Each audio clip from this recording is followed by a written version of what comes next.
They can get it if the dog is sneezing and it's not well ventilated and now it's spreading everywhere else. They can get that. Most of the time they're going to be a dry hacking, they're going to be coughing, gagging, dry heaving. They could have spitting up mucus, watery discharge from the nasal cavities. Usually they'll eat and play normally, but you'll notice some differences, especially with the discharge and stuff. It is bacterial and antibiotics may be administered, but the best way to prevent that is to get your dog vaccinated for kennel cough. 2 of them are the CIV, and some of the Bordetella shots or nasal administration can be covered under also a CIV and kennel cough, but kind of the same thing. Now, this is the main topic, unlawful restraining the dog. Now, this was passed by a House bill, and I believe it was in 2020. This is, as of this year, they had some additions, but I want to give you guys an idea of what that means. But we're going to go through the law real quick. It is Section 821.077, unlawful restraining the dog. An owner may not leave a dog outside and unattended by use of restraint that unreasonably limits the dog's movement. And that's between the hours of 10 p.m. and 6 a.m. And as we're going through this, you're going to see some of the vague, it's very vague. They talk about reasonable, it's very subjective. This year, they kind of defined a little bit more what all this means. Forgive me guys, I had to take this off, I can't breathe. Woo! All right, so between the hours of 10 p.m. and 6 a.m. within 500 feet of the premises of a school, or in the case of extreme weather conditions, including conditions which the actual or effective outdoor temperature is below 32 degrees Fahrenheit. That basically means it could be 45 degrees and the wind chill brings it to 30 and that still counts. A heat advisory has been issued by a local or state authority or jurisdiction, or a hurricane, tropical storm, or tornado warning has been issued for the jurisdiction by the National Weather Service. Now, in this section, a restraint unreasonably limits a dog's movement in the restraint, uses a collar that is pinch type, prong type, or choke type, or that is not properly fitted to the dog. Is the length shorter than the greater of 5 times the length of the dog, as measured from the tip of the dog's nose to the base of the dog's tail, or 10 feet. It is unsafe condition or causes injury to the dog. Now, there are exceptions to this rule. So they've already come up with things that does not apply to unlawful restraint. Number 1 is a dog restrained to a running line, pulley, or trolley system that is not restrained to the running line or trolley system by means of a pinch type, choke type, or improperly fitted collar. A dog restrained in compliance with the requirement of a camping or recreational area as defined by federal, state, or local authority or jurisdiction. It does not apply if you're going out and parking your RV or trailer somewhere and you can't, the laws or ordinance there says you cannot have a loose dog. This law does not apply for unlawful restraint. A dog restrained for a reasonable period not to exceed 3 hours in a 24-hour period, and no longer than is necessary for the owner to complete a temporary task that requires the dog to be restrained. So that law is very broad. So you can not exceed 3 hours in a 24-hour period by leaving that dog restrained. However, it also says no longer than necessary for the owner to complete the temporary task. So if you're a farmer, you can't, they defined and fixed it for this year, but it doesn't really, that means anybody. You can be doing any kind of temporary task outside and it's still not applicable for this law, even if he's restrained properly. So a dog restrained while the owner is engaged in or actively training for an activity that is conducted pursuant to a valid license by the state, if the activity for which the license is issued is associated with the use or presence of a dog. That means CNI dogs, they're allowed. They're always on a leash.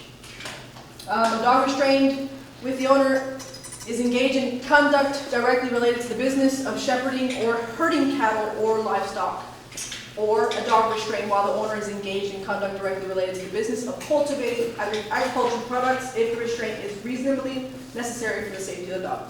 Now, when you guys are in the farmland and you guys see the dogs are always chasing the farmer, they always follow each other, but if they're putting out pesticides for the crop, they obviously don't want the dog around that, so they will chain it to their tractor or they'll chain it somewhere and place it somewhere that is not fine for them. Now, the penalties involving some of these of what is considered lawful restraint, a peace officer or an animal control officer who has probable cause to believe that an owner is violating the subchapter shall provide the owner with written statement of that fact, which is what we're doing today.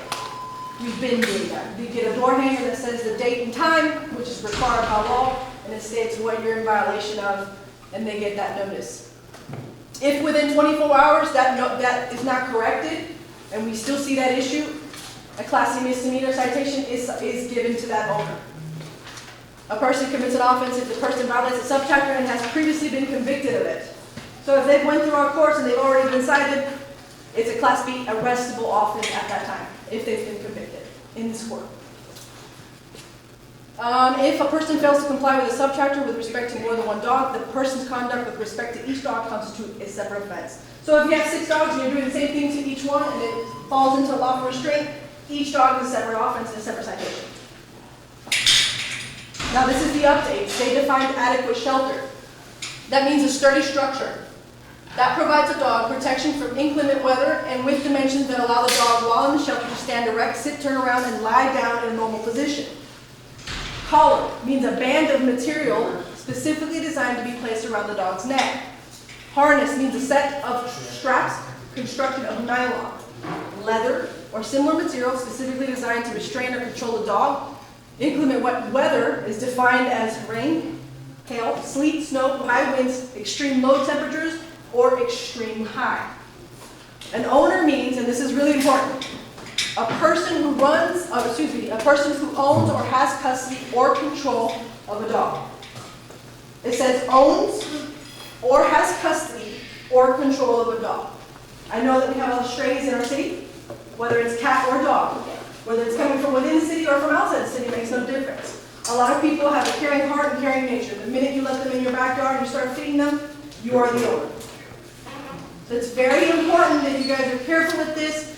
It's good to have a loving heart and take care of them, but by law you are considered an owner and you'll be responsible for that animal. Properly fitted means the respect to a collar or harness or collar or harness that is appropriately sized for the dog based on the dog's measurements and body weight. If you have what's a big dog? We have one, a mastiff. If you have a mastiff with a Chihuahua harness up here, obviously that's going to choke him. It doesn't fit him. That's not made for him. It's small. It's going to cut into him. It's actually defining what is the properly fitted collar. So it appropriately sized for the dog based on the dog's measurements and body weight. So they sell them that way. It does not choke the dog or impede the dog's normal breathing or swallowing and does not cause pain or injury to the dog. Restraint means chain, rope, tether, leash, cable, or other devices that attaches to a stationary object or trolley system. And here's the beginning of, they kind of added this towards the beginning of what we had already discussed. An owner may not leave a dog outside and unattended by the use of restraint unless the owner provides the dog access to adequate shelter, an area that allows the dog to avoid standing water and exposure to excessive animal waste. So before it was brought, you can't leave them outside at all, but then they came back and said, this is the new law, you can leave them outside as long as they have adequate shelter. They have to be able to avoid standing water and definitely not be around their waste.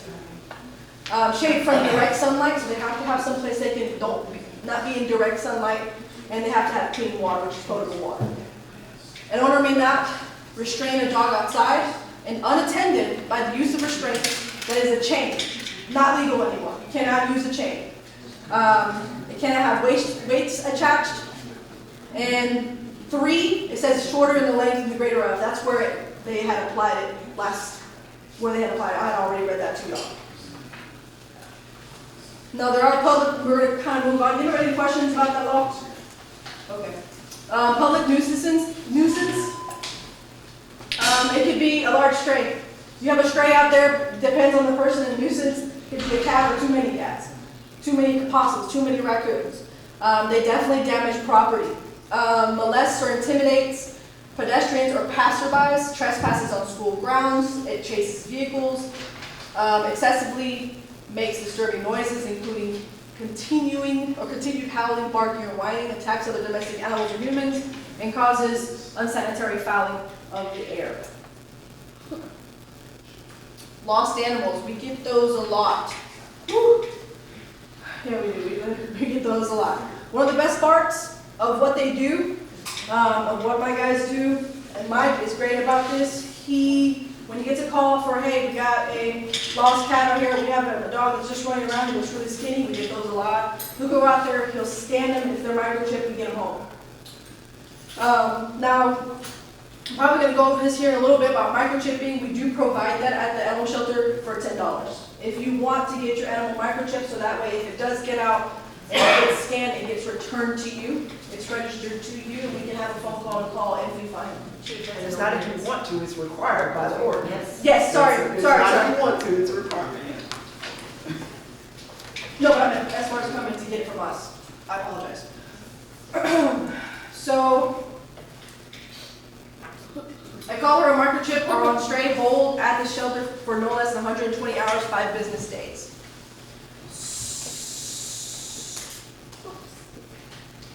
You're going to have to explain that one. So out of collar or microchip or on a stay hold for no less than 72 hours or 3 business days, that basically means that I pick up an animal, I scan it, does not have a microchip, or does not have a collar. We keep it for 3 business days, and then I'm able to place that animal up for adoption.